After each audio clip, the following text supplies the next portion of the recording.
Hi, this is Renee Newton, and this is my LED 525 final paper video.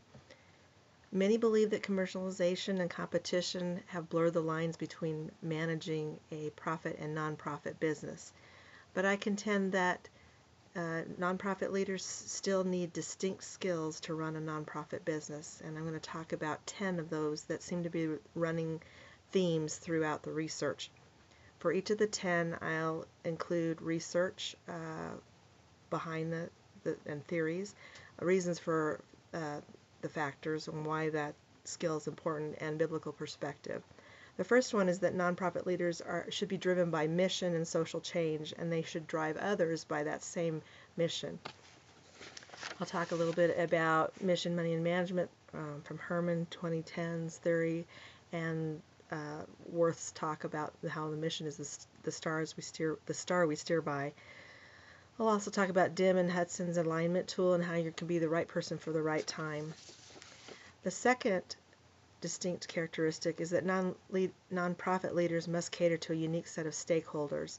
So unlike a profit business where you are driven to cater to your shareholders, the stakeholders in a nonprofit are not only the founders of the business or the mission, but the philanthropists who fund the organization, government and society at large, who may be the recipients of that goal.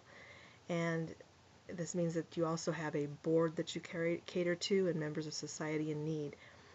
This becomes a balancing act between mission and money, again, wisdom and wealth, and so I'm going to talk about that. The third trait is that executives have a unique responsibility to lead governing boards. And we're going to talk about the fiduciary responsibility of the governing board, talk about Chait and the matters of stewardship, and the Sibley Hospital case, the duty of care, loyalty, and obedience, and how the executive manager of the nonprofit needs to help the board in all this. The fourth characteristic is that leaders must manage paid staff as well as volunteers, and that makes nonprofit unique. So here you can talk about human motivation, talent, and turnover. There's a lot of discussion and research out on that, and the changing demographics and how the baby boomers going out and millennials coming in affects all this and their motivations for giving, and then how you have to value diversity. Often nonprofits have no HR department to help them accomplish their goals, and so that also makes the executive have more responsibility in the area of talent. The fifth area is nonprofit leaders must take a unique approach to strategic management. So I'll talk a little bit about the Macmillan Matrix and William Ashby's law of requisite variety, which the CCL or American Express research talked about. And number 6 is the need for new strategies in marketing and communication, particularly in the area of technology advances. You really need a strong digital presence these days to have a strong nonprofit business, so I'll talk about that and how some are finding that there's a lack of big picture perspective, how CEOs need to define the great challenges of the entire business and not focus on one program. The seventh area is that nonprofit leaders must deal with the distinct accountability and measurement of performance and operational effectiveness. So Worth talks a little bit about this in the double bottom line, and then Powell and DiMaggio in 1983 talk about the pressure to conform, and so I'll talk about the consequences of institutional isomorphism when you're trying to conform to government requirements and so forth. There's a lot of research out on operational effectiveness, and I'll address that. Self-regulation of programs is important because if you don't self-regulate, then you're going to have more pressure from society and government to regulate you. And the need for donor dependency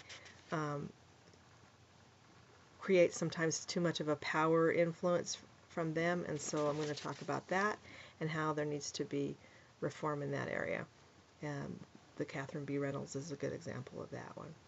The eighth characteristic is the need for leadership to deal with fundraising and competition and government support, how it's going down but donations are going up in different areas, and the unique ethical standards that nonprofit businesses must live up to. The ninth area is that the leader must deal with distinct and transparent accounting in financial management. There's a lot of biblical wisdom here in this area for money, but also there needs to be strong accounting and ways that you can be transparent, including going back to that social aspect, the technical aspect of that technology.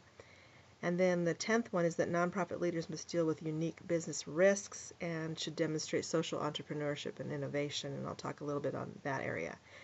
In my conclusion, I'll talk about the factors that are creating this.